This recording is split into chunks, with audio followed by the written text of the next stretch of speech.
All India Congress committee के general secretary Ghulam Ahmad Mir हमारे साथ मौजूद हैं। मेंबर असेंबली डूरू भी हैं और आज ये दौरे पे थे हल्का इंतखाब पे। ये बताइए मीर साहब, 104 एमएलए जो हैं रिसेंटली इलेक्शंस में ओनली मुस्लिम्स, तो क्या आपको लगता है कि उसमें तो कोई भी बीजेपी का कैंडिडेट नहीं था, तो क्या आपको लगता है कि ये पोलराइजेशन है?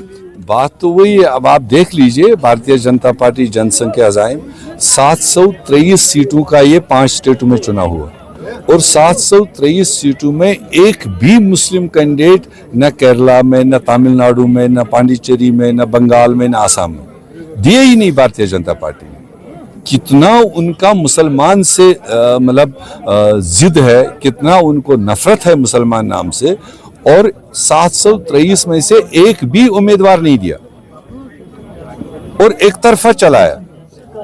और उसके बाद जो बाकी पार्टीज ने दिया है, हम तो शुक्रिया करना चाहेंगे उन वोटरों को कि जिसमें, और उन पार्टियों को जिन्होंने यकसान नुमाइंदगी दी, और यकसान नुमाइंदगी के बाद में करीब 100 से ज़्यादा केरला से लेकर आसाम तक जो मुस्लिम विधायक चुन के आए हैं। इससे ज़्यादा भी सुकोप थी, मगर कई जगह पर वोट डिवीजन हुआ, सेकुलर पार्टीज में भी डिवीजन हुआ, वरना ये कम से कम 200 सीटों का सुकोप था 700 में की जो मुस्लिम आबादी वाले। देखिए केरला में हाई परसेंटेज ऑफ पॉपुलेशन है, आसाम में सबसे हाईएस्ट है, बंगाल में हाईएस्ट है, तमिलनाडु में कंपैरेटिवली कम है, और पांडिचेरी में। मगर ये 3 जो बड़ी स्टेट्स है, इसमें तो बहुत सुकोप थी मुस्लिम्स का आने के लिए, मगर कहीं ना कहीं डिवीजन ऑफ वोट भी हुआ। बट फिर भी थैंक्स कि 104 के आसपास जो बने हैं, इसमें से आने वाले वक्तों की। मीर साहब, आपको लगता है पोलराइजेशन के खदशात बढ़ रहे हैं इससे? खदशात क्या हो रही है? जब एक जमात कसम खा के निकली है कि मुझे पोलराइजेशन पर ही वोट लेना है, कोई डेवलपमेंट का, कोई रोजगार का, कोई महंगाई मिटाने का कोई बहस तो होने नहीं देते हैं। अभी तो बीजेपी लीडर अधिकारी भी सामने आए, उन्होंने कहा कि सिलीगुड़ी और नंदीग्राम में मुस्लिम्स ने उनको वोट नहीं किया और वो सिर्फ हिंदूज के लिए काम करेंगे। वो तो करना ही नहीं था ना, वो तो खुल के कह रहा है।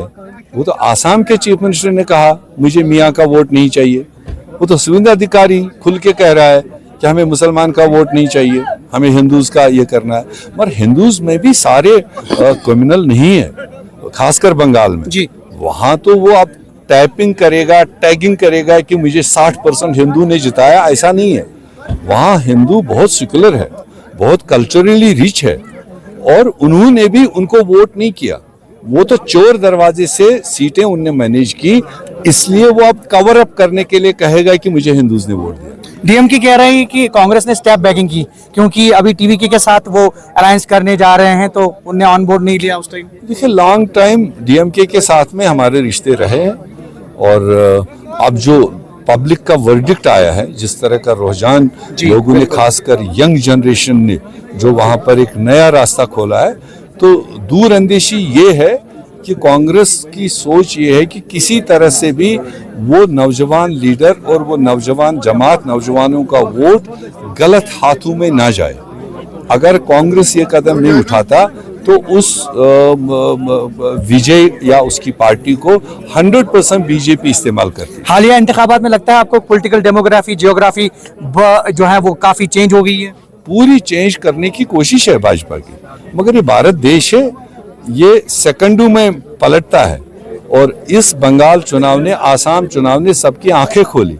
आप देखिए, आने वाले दिनों में पॉलिटिकल पार्टीज को इकट्ठा होने की जरूरत है, एक कॉमन एजेंडा बनाने की जरूरत है, और देश पलटेगा। आखिर पर यह बताइए कि जम्मू कश्मीर के सियासी हालात, क्योंकि काफी चिमगोइयां हो रही है अलायंस को लेकर, दीगर चीजों को लेकर, हिमाचल में बातें हो रही है, जम्मू कश्मीर में बातें हो रही है, और अब उमर अब्दुल्ला ने कहा कि ईद के बाद कुछ बड़ा खुलासा करने जा रहे हैं। जो भी करें वो बेसिकली ये अलायंस कम्युनल फोर्सेस को जम्मू कश्मीर जैसे सेक्युलर स्टेट से बाहर रखने के लिए कांग्रेस ने इस नियत के साथ ये कदम बढ़ाया। बट जो दूसरा कोalition पार्टनर है, उसको भी उस एंगल से देखना चाहिए।